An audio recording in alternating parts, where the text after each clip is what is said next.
করহাট বাজারের প্রাণকেন্দ্রে অবস্থিত দারুত তাওহীদ হিফজুল কোরআন ইসলামী একাডেমি কর্তৃক আয়োজিত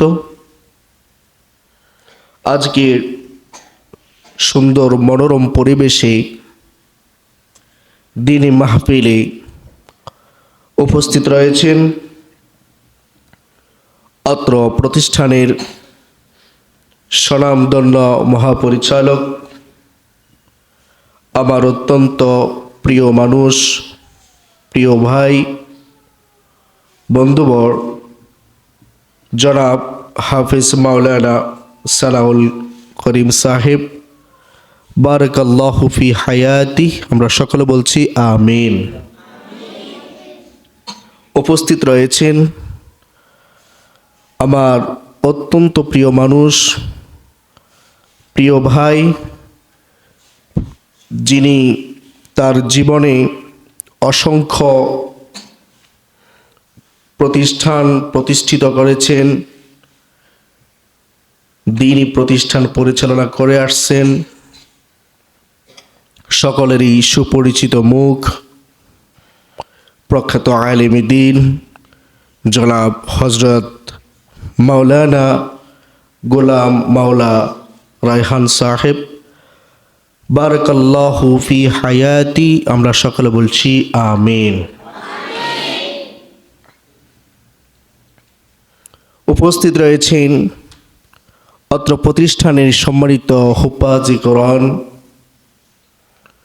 সম্মানিত মুদাররিসিনগণ এবং আমার সামনে উপবিষ্ট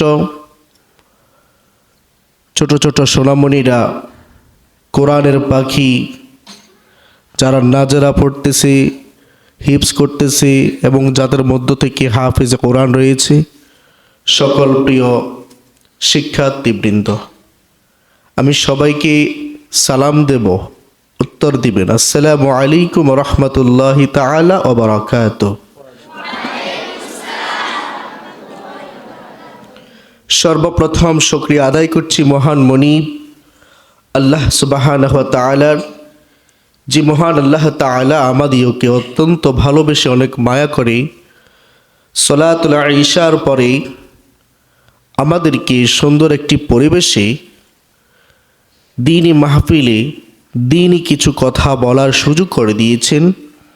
তাই আমরা সেই মহান আল্লাহ তাআলার স্মরণ করে আমাদের কলিজার মধ্যখান থেকে প্রাণকে ওঝাড় করে দিয়ে আকাশ ও বাতাসকে মুখরিত করার জন্য, সারা বিশ্বজাহানকে জাগ্রত করে তোলার জন্য একই সাথে একই স্বরে আমরা সকলেই শুকরানা আদায় করছি। সবাই বলি আলহামদুলিল্লাহ। সে সাথেই স্মরণ করছি আখিরি জামানের পয়গম্বর, মানবতার মহান দূত, মানবতার প্রধান আকর্ষণ, আমাদের প্রাণপ্রিয় নবী, দোজাহানের সম্রাট মুহাম্মাদুর রাসূলুল্লাহ সাল্লাল্লাহু আলাইহি ওয়াসাল্লাম। সম্মানিত প্রাণপ্রিয় শিক্ষার্থীবৃন্দ, আপনাদের সামনে খুবই গুরুত্বপূর্ণ, মহামূল্যবান, অনেক সুন্দর সুললিত কণ্ঠে, সাবলীল ভাষায় আপনাদের সামনে খুব সুন্দর কথা বলেছেন আমার প্রিয় ভাই জনাব গোলাম মাওলা রায়হান ভাই। খুব সুন্দর কিছু পরামর্শও দিয়েছেন। তা আমি স্বল্প সময়ের ভিতরে আপনাদের সামনে কিছু কথা বলার জন্য চেষ্টা করব। তা আমি আপনাদের সামনে আজকে যে বিষয়গুলো নিয়ে কথা বলবো বলে সংকল্প করেছি, ইচ্ছা করেছি, আল কসদ ওয়াল ইরাদা, নিয়তের গুণেই তো সব কিছু বরকত হয়। তো সেই অনুযায়ী নিয়তের আলোকে ইচ্ছা সংকল্পটা যেন আমি পরিপূর্ণ করতে পারি, সেজন্য আল্লাহ তাআলার কাছে তৌফিক কামনা করছি। আর আপনারাও যেন স্বল্প সময়ের ভিতরে কিছু কথা মনোযোগ সহকারে শুনতে পারেন, আমলের নিয়তে এবং দৈনন্দিন জীবনের প্রতিটি ক্ষেত্রে যে কথাগুলো আমাদের প্রয়োজন হবে। আল্লাহ তাআলা আমাদের প্রত্যেককে তৌফিক ইনায়াত ফরমান। আমরা সকলে বলছি আমিন। আপনাদের লক্ষ্য আমার দিকে আছে ইনশাআল্লাহ। আমি আপনাদেরকে যখন কোনো কিছু জানতে চাইবো সবাই উত্তর দেবেন একসাথে, মনোযোগ আকর্ষণ, ঠিক আছে? আর কোনো কথা কি বলা যাবে? ওয়াইদা কুরিয়াল কুরআন ফাসতামিউ লাহু ওয়া আনসিতু লাআল্লাকুম তুরহামুন। যেহেতু এখানে কোরআনের বাগান, কোরআনের কথাই বলা হচ্ছে, সেখানে আমাদেরকে শুনতে হবে, তারপর চুপ থাকতে হবে, তাহলে আল্লাহর রহমতের আশা করা যায়। কিসের আশা করা যায়? রহমতের আশা করা যায়। আলোচনার বিষয়বস্তু হিসাবে রেখেছি কোরআনুল কারীমের শিক্ষার গুরুত্ব ও ফজিলত। সে সাথে রয়েছে দারুত তাওহীদ শিক্ষা প্রতিষ্ঠান নিয়ে কিছু কথা। তাহলে প্রথমত উপক্রমণিকায় আমি এতটুকু কথা বলতে চাই। মহাগ্রন্থ, ঐশিক গ্রন্থ আল কোরআনুল কারীম, এটি আল্লাহ পাক রব্বুল আলামিন আমাদের মুসলিম জাতির জন্য একটি পথ প্রদর্শক হিসেবে দিয়েছেন। এই কোরআনুল কারীম এটি হচ্ছে ঈমানের ভিত্তি। জীবনের প্রতিটি ক্ষেত্রে, জীবনের সর্বাঙ্গনে, সর্বক্ষেত্রে এটি আমাদেরকে দিক নির্দেশনা দিয়ে থাকে। এই কোরআন আমাদেরকে ঈমান মজবুত করে, আমাদের মনে প্রশান্তি এনে দেয়। এই কোরআন হচ্ছে হেদায়েতের বাণী। কোরআনের প্রধানতম গুরুত্বপূর্ণ বিষয় যেগুলো রয়েছে, নাম্বার 1, এই কোরআন হচ্ছে হেদায়েতের বাণী। এটি হচ্ছে পথ প্রদর্শক, এটি আমাদেরকে সঠিক পথ দেখায়। হুদাল লিন্নাস ওয়া বাইয়িনাতিম মিনাল হুদা ওয়াল ফুরকান, যেটি হচ্ছে সত্য মিথ্যার পার্থক্যকারী। ভালো কোনটি, খারাপ কোনটি, সব কিছু যে কোরআন আমাদেরকে দেখিয়ে দেয়। হালাল কোনটা, হারাম কোনটা, যেই কোরআন আমাদেরকে দেখিয়ে দেয়। এই জীবনটা আমরা কিভাবে পরিচালনা করব, আমাদের জীবনকে কিভাবে গাইড দেব, the holy Quran is a guidance for mankind. এই কোরআন আমাদেরকে গাইড দেয়, এটা আমাদের জন্য সলিউশন। আমাদেরকে ভুল পথে, যাতে করে আমরা অগ্রগামী না হই, ভুল পথ থেকে বাঁচার জন্য আমাদেরকে একটা উপক্রম হয়ে কোরআন আমাদেরকে সহযোগিতা করে। এই কোরআন সব কিছু আমাদের জীবনে, এই কোরআন আমাদেরকে ঈমান বৃদ্ধি করে, এই কোরআন আমাদের অন্তরে প্রশান্তি দান করে। এই কোরআন যখন আমরা তেলাওয়াত করি, আমাদের অন্তর প্রশান্তি হয়ে যায়, আমাদের হৃদয় কম্পিত হয়, আমাদের হৃদয় কান্না করে। ওয়াইদা তুলিয়াত আলাইহিম আয়াতুহু যাদাতহুম ঈমানাও ওয়া আলা রাব্বিহিম ইয়াতাওয়াক্কালুন। আমাদের ঈমান বাড়তে বাড়তে এমন পর্যায়ে চলে যায়, আমরা দুনিয়ার কাউকে পরোয়া করি না, শুধুমাত্র পরোয়া করি, তাওয়াক্কুল করি, ভরসা করি। তার নাম কি বলেন? আল্লাহ। এই কোরআনটা হচ্ছে আমাদের জন্য সুপারিশকারী। এই কোরআনের আমল ঠিকভাবে যদি আমরা করতে পারি, কোরআনকে যদি আমরা রক্ষণাবেক্ষণ করতে পারি, কোরআনকে যদি আমরা ধরে রাখতে পারি, তাহলে এই কোরআন আমাদের জন্য সুপারিশ করবে। গুরুত্বসমূহ আরও কয়েকটি কথা বলছি। তাহলে পারিবারিক মর্যাদা, এই কোরআন যদি আমরা ধরে রাখতে পারি, এই কোরআনের হাফেজ আলেম আমরা যদি হতে পারি, তাহলে আমাদের পিতামাতাকে আল্লাহ পাক রব্বুল আলামিন সম্মান দিবেন, মর্যাদা দিবেন, কিয়ামতের ময়দানে নূরের টুপি পরায় দিবেন। সুবহানাল্লাহ বলেন। আধ্যাত্মিক শূন্যতা পূরণ, আমাদের জীবনে যত শূন্যতা আছে সব শূন্যতা এই কোরআন আমাদেরকে পরিপূর্ণ করে দিবেন। তারপরে 7 নম্বর হচ্ছে নামাজের জন্য অপরিহার্য অংশ। কারণ নামাজের ভিতরে যদি ভুল পড়া হয় তাহলে নামাজ ভেঙে যাবে, আর নামাজ পড়তে হবে কোরআন দিয়ে। কোরআনে এই নামাজের প্রথম রাকাত, দ্বিতীয় রাকাত, যত রাকাতই হোক না কেন, প্রথমে শুরু করতে হয় সূরা ফাতিহা দিয়ে। তাহলে সূরা ফাতিহা হচ্ছে কোরআনের অংশ। সূরা ফাতিহা যদি ভুল করে আর তেলাওয়াতে যদি ভুল করে, নামাজ কি হবে? হবে না। সেজন্য এই কোরআনটা আমাদের অনেক গুরুত্বপূর্ণ বিষয়। এই কোরআনের সাথে সম্পর্ক রাখতে হবে আমাদেরকে 3টি ভাবে: পড়ুন, বুঝুন, শিক্ষা দিন এবং শিখুন। 1 নম্বরে পড়তে হবে, 2 নম্বরে বুঝতে হবে, 3 নম্বরে শিক্ষা নিতে হবে এবং শিক্ষা দিতে হবে। এই 3টা জিনিস আমাদের খুবই প্রয়োজন। এই কোরআনের পরিচয়, কোরআন আল্লাহর পক্ষ থেকে অবতীর্ণ। এই কোরআন আল্লাহ পাক রব্বুল আলামিন প্রাণপ্রিয় নবী মুহাম্মদ রাসূলুল্লাহ সাল্লাল্লাহু আলাইহি ওয়াসাল্লাম তিনি যখন নবুয়ত লাভ করেছেন, তখন রাসূল করিম সাল্লাল্লাহু আলাইহি ওয়াসাল্লামের বয়স ছিল 40 বছর 11 দিন। এই কোরআনুল কারীম যখন রাসূল করিম সাল্লাল্লাহু আলাইহি ওয়াসাল্লামের উপর অবতীর্ণ হয়, তখন থেকে শুরু করে এই কোরআনুল কারীম শেষ পর্যন্ত দীর্ঘ 22 বছর 5 মাস 24 দিন, মতান্তরে দীর্ঘ 23 বছর যাবৎ বিভিন্ন সময় বিভিন্ন প্রেক্ষাপট কারণ অনুযায়ী যখন আল্লাহ তাআলা প্রয়োজন মনে করেছেন তখনই আল্লাহ তাআলা তার প্রিয় নবী আখিরি জামানের পয়গম্বর মানবতার মহান দূত মুহাম্মাদুর রাসূলুল্লাহ সাল্লাল্লাহু আলাইহি ওয়াসাল্লামের উপর অবতীর্ণ করেছেন মানব জাতির হেদায়েতের জন্য, মানব জাতির কল্যাণের জন্য। সেজন্য আল্লাহ তাআলা কুরআনুল কারীমের সূরা আল মায়েদায় 15 নম্বর আয়াতে কারিমার মধ্যে ঘোষণা করেছেন, ক্বাদ জাআকুম মিনাল্লাহি নূরুন ওয়া কিতাবুম মুবিন। তোমাদের কাছে এসেছে নূর, তোমাদের কাছে এসেছে কিতাব। এই নূর আই মুহাম্মাদিন রাসূলুল্লাহ সাল্লাল্লাহু আলাইহি ওয়াসাল্লাম, অর্থাৎ মুহাম্মাদুর রাসূলুল্লাহ সাল্লাল্লাহু আলাইহি ওয়াসাল্লামকে দুনিয়ার জমিনে পাঠানো হয়েছে নূর দ্বারা। এটা বোঝানো হলো কারণ অন্ধকারাচ্ছন্ন গোমরাহিকে আল্লাহ পাক দূরীভূত করে দেওয়ার মাধ্যমে রাসূলের আগমনে সব কিছুকে আলোকিত করে দিয়েছেন। সুবহানাল্লাহ বলেন। যে আলোকময় পথ আমরা পেয়েছি অর্থাৎ হেদায়েতের পথ আমরা পেয়েছি, এটি হলো নূর। আর কিতাব দ্বারা কোরআনকে বোঝানো হলো। তাহলে স্পষ্টভাবে আমরা বুঝতে পারলাম যে আল্লাহ পাক রব্বুল আলামিন মুহাম্মদ রাসূলুল্লাহ সাল্লাল্লাহু আলাইহি ওয়াসাল্লাম এবং কিতাবে কোরআনকে আল্লাহ তাআলা আমাদের নিকটে পাঠিয়েছেন। কোরআনের শিক্ষা এটি অপরিহার্য বিষয়। কোরআন শিক্ষা আমাদেরকে করতে হবে। আল্লাহ পাক রব্বুল আলামিন কোরআন যখন অবতীর্ণ করেন তখন সূরা আলাকের মধ্যে প্রথমে যে 5টি আয়াত অবতীর্ণ করেছেন, প্রথম নম্বর আয়াত হচ্ছে ইকরা বিসমি রাব্বিকাল্লাযী খলাক। পড়ো তোমার প্রভুর নামে যিনি তোমাকে সৃষ্টি করেছেন। তাহলে আমাকে আপনাকে সৃষ্টি করেছেন কে? আল্লাহ। এটার উপর আমাদের বিশ্বাস অবশ্যই আছে। আর দ্বীনে ইলম আমাদেরকে শিক্ষা অর্জন করতে হবে। তালাবুল ইলমি ফরিদাতুন আলা কুল্লি মুসলিমিন ওয়া মুসলিমা। প্রত্যেক মুসলিম নরনারীর উপরে দ্বীনে ইলম শিক্ষা করা এটা ফরজ। কতটুকু দ্বীনে ইলম শিক্ষা করতে হবে? যতটুকু দ্বীনে ইলম শিক্ষা করলে আমি ঈমান আকীদা ঠিক রাখতে পারবো, তাওহীদ এর উপর বিশ্বাস আমার ঠিক থাকবে, আল্লাহকে মানা যাবে, রাসূলের আনিত বিধান সম্পর্কে জানা যাবে, আল্লাহর হুকুম পালন করা যাবে, ততটুকু জ্ঞান আমাকে অর্জন করা সেটি হচ্ছে ফরজ। এরপরে আসুন, কোরআন শিক্ষা করা এটা হচ্ছে ইবাদত।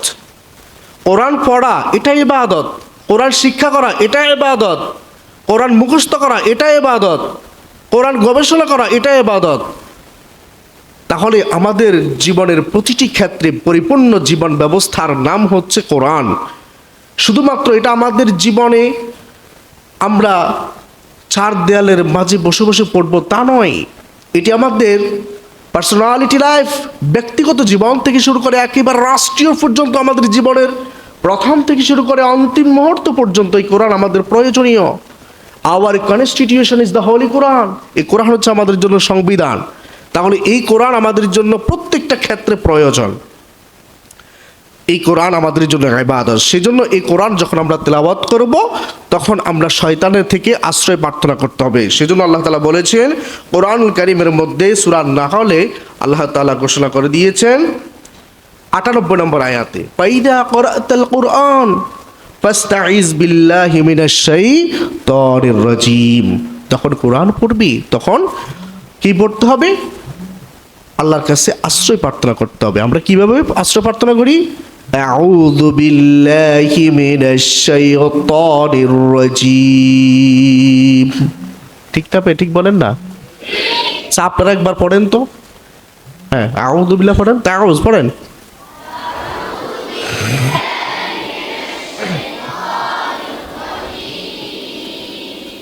এটা আমরা পড়ি। এর মানে হচ্ছে কি? আমরা শয়তানের বিতাড়িত শয়তানের ওয়াসওয়াসা থেকে আল্লাহর নিকটে প্রার্থনা কামনা করছি, আশ্রয় চাচ্ছি। এরপরে আমরা আল্লাহর নামে শুরু করি, বিসমিল্লাহির রহমানির রহিম।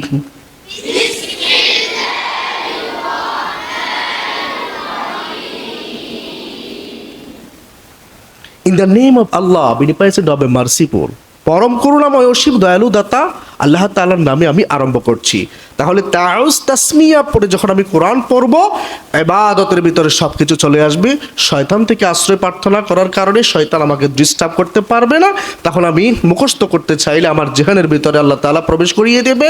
আমি হাফেজ হতে চাইলে আমি হাফেজ হতে পারবো, আমি পড়তে চাইলে পড়তে পারবো। ইবাদত হবে, আমার পড়াও হবে, সবকিছু হবে। সুবহানাল্লাহ বলো। এরপরে আল্লাহ তাআলা কোরআনুল কারীমের নির্দেশ দিয়েছেন।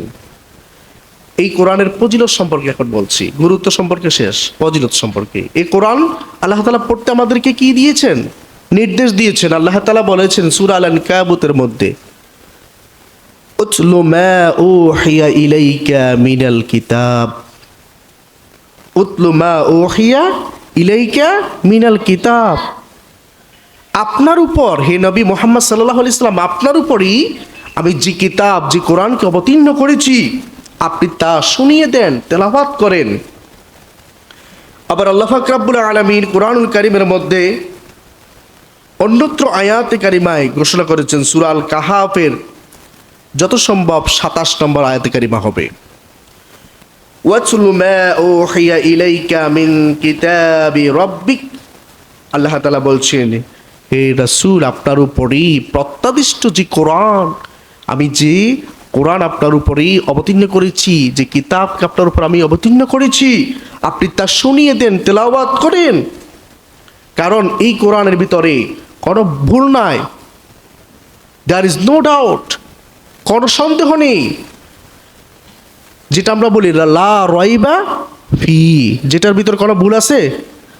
কোনো ভুল নাই, কোনো বক্রতা নাই, কোনো সন্দেহের অবকাশ নেই। সেজন্য আল্লাহ তাআলা বলছেন, লা মুবাদ্দিলা লিকালিমাতিহি। আল্লাহ তাআলা কি বলছেন? এই কোরআনের কোনো পরিবর্তন কেউ করতে পারবে না। পরিবর্তন কোনো কিছু করা সম্ভব নয়। এটার ডিসপ্লে চেঞ্জিং করার ক্ষমতা কারো নাই। আল্লাহ যেভাবে দিয়েছে সেভাবেই থাকবে। সুবহানাল্লাহ বলো। এরপরে আমরা যদি বলতে চাই, আল্লাহ তাআলা আমাদেরকে আরো বলেন, ওয়া আন আতলু আল কুরআন ফামান ইহতাদা ফাইন্নামা ইয়াহতাদি লিনাফসি ওয়া মান দাল্লা ফাকুল ইন্নামা আনা মিনাল মুনদিরিন। এবার বলতে গেলে অনেকক্ষণ চলে যাবে। তো হেদায়েতের পথে কোরআন আল্লাহ আমাদেরকে শিক্ষা দিয়েছেন, হেদায়েতের পথ আমরা ধরে নেব। এরপরে আসুন আমরা যে বিষয়টা কথা বলবো তা হচ্ছে,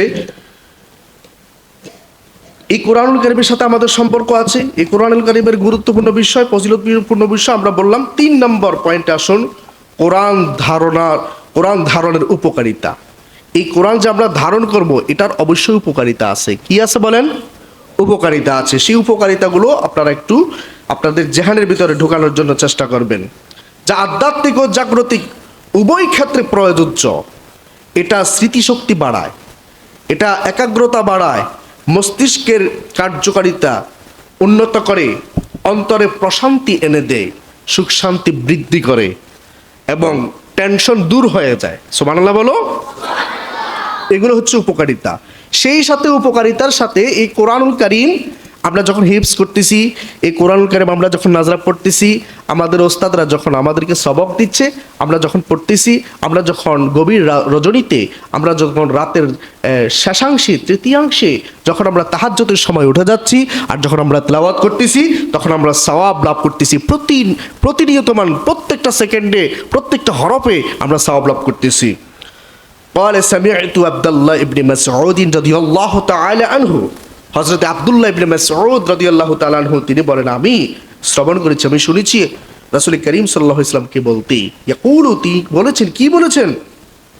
قال رسول الله صلى الله عليه وسلم من قرأ حرفا من كتاب الله فله به حسنة والحسنة بعشر أمثالها لا أقول ألف لام ميم ألف حرف لام حرف بل ألف حرف لام حرف ميم حرف সুবহানাল্লাহ বলো তো।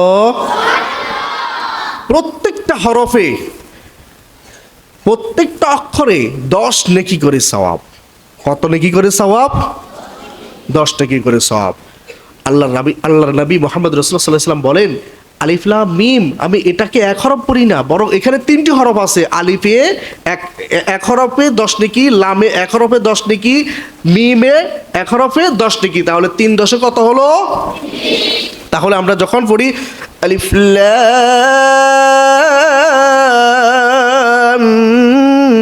মিম,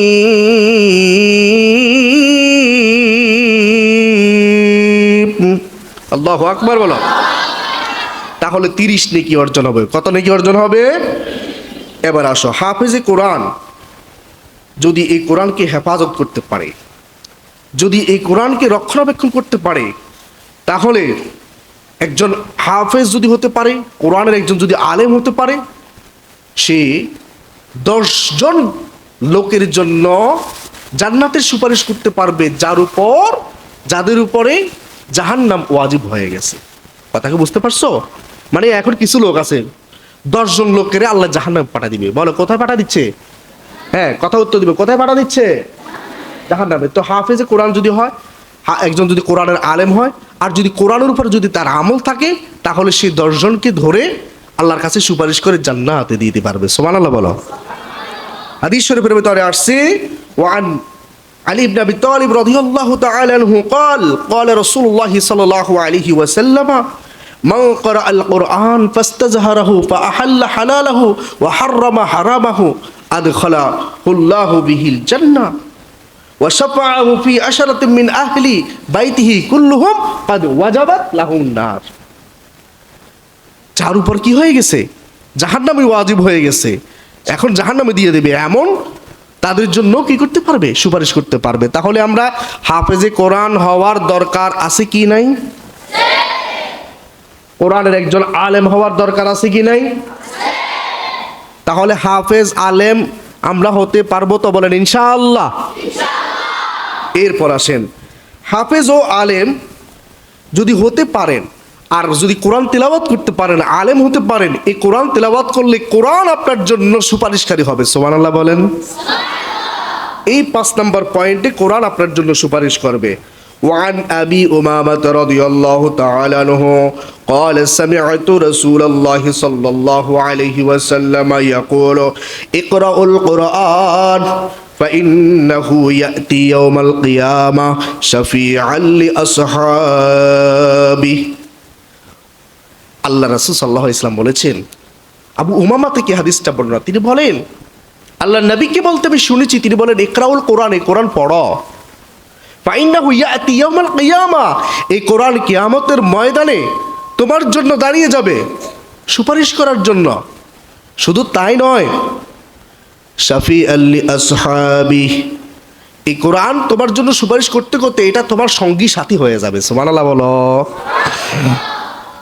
আচ্ছা, কোরআন যদি আমার এবং তোমার জন্য বন্ধু হয়ে যায়, কোরআন যদি তোমার জন্য আমার জন্য সঙ্গী সাথী হয়ে যায়, সুপারিশকারী হয়ে যায়, তাহলে আল্লাহর জান্নাতে যেতে আর কোনো বাধা থাকতে পারে না। মাশাআল্লাহ, তোমরা বুঝতে পেরেছো, সেজন্য আমার কাছে আনন্দ লাগতেছে। আমার কথা কি সবগুলো বোঝা যায়? সবগুলো বোঝা যাচ্ছে? বোঝা যাচ্ছে, তোমরা বুঝতে পারছো তো? কষ্ট থাকলে আমাকে করবা যে আমি বুঝি নাই, তাহলে আমি তোমাদেরকে বুঝিয়ে দেবো। 6 নম্বর পয়েন্টে আসো। 5 নম্বর পয়েন্টে কি বললাম? কোরআন সুপারিশ করবে আর এটা বন্ধু হয়ে যাবে, ঠিক না? হ্যাঁ, 6 নম্বর পয়েন্টে আসো। কোরআন হেফাজতকারী যে ব্যক্তি হবে, এই কোরআন হেফাজত যদি করে, রক্ষণাবেক্ষণ করে, কোরআনের হাফেজ যদি হতে পারো, আলেম যদি হতে পারো, কোরআন যদি পড়তে পারো, হেফজখানায় যদি ঠিকঠাকভাবে থাকতে পারো, ঠিক নেই দুষ্টামি করে বাড়িতে যায় যদি না বসে থাকো, আর যদি ছুটিতে যাও বাড়িতে থেকে আর আসবো না, এমনটি যেন না হয়। এমনটি হলে কিন্তু এটা লাভ করতে পারবে না। তোমরা যে শুনো কোরআনের হাফেজ হচ্ছ, আলেম হবে, তোমরা যে কোরআন হেফজ করতেছ, এই জন্য তোমাদের মা বাবা তারা কি লাভ করতেছে এটাও তো জানার দরকার আছে, ঠিক না ভাই? ঠিক বলো। মা বাবা কেমন কি মর্যাদা পাচ্ছে, কি সম্মান পাচ্ছে? আল্লাহ নবী রাসূল করিম সাল্লাল্লাহু আলাইহি ওয়াসাল্লাম মা বাবার সম্পর্কেও হাদিসে বলে দিয়েছেন, যারা এই কোরআনকে হেফাজত করবে, কোরআনের উপর আমল করবে, কোরআনের হেফজ করবে, কোরআনের হাফেজ হবে, কোরআনের আলেম হবে, এর উপর যদি আমল করে, মা ক্বারাআল কোরআন ওয়া আমিলা বিমা ফীহি উলবিসা ওয়ালিদাহু তাজান ইয়াউমাল কিয়ামা দুউহু আহসানু মিন দুইশ শামসি ফি বুয়ুতিদ দুনিয়া। সুবহানাল্লাহ বলবা না?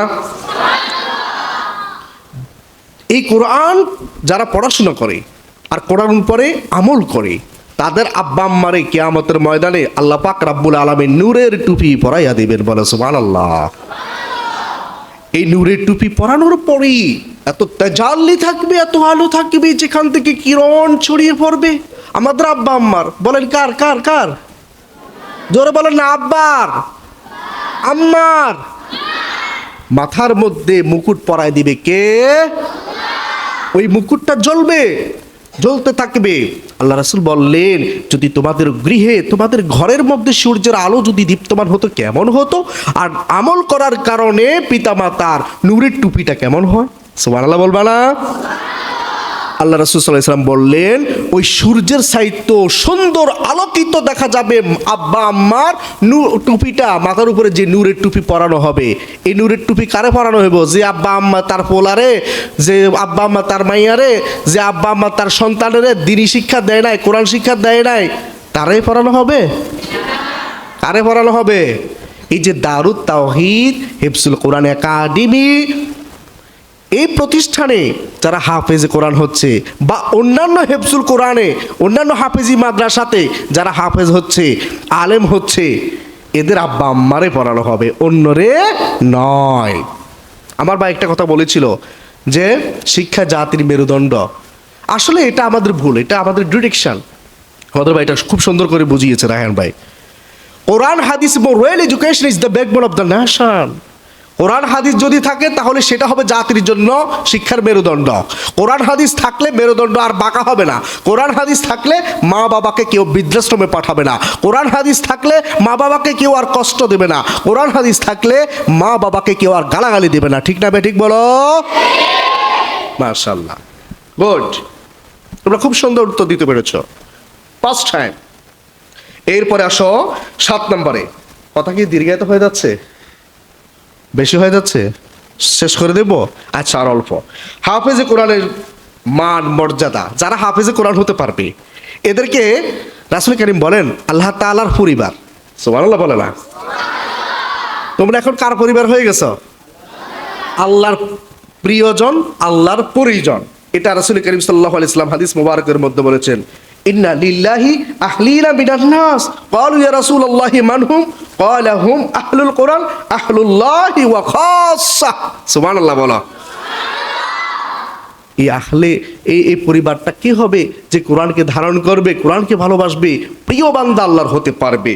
এরপরে যার কাছে কোরআন নাই, যার কাছে কোরআনের শিক্ষা নাই, যার কাছে কোরআনের আদব নাই, যার কাছে কোরআনের ভালোবাসা নাই, সে হচ্ছে ওই পরিত্যক্ত ঘরের মতো, যে ঘরটা আছে সত্য, মানুষ বসবাস করে না, যে ঘরটা সুন্দর করে সাজানো হয়েছে সত্য, কিন্তু গেইটে তালা মারা পরিত্যক্তভাবে যদি ঘরটা পড়ে থাকে, 1 নয় 2 নয় 5 বছর যদি একটা ঘর তালাবদ্ধ থাকে, ওই ঘরটাতে হঠাৎ করে যদি কাউকে বলা হয় তুমি ঢুকবা, সে বলবে না।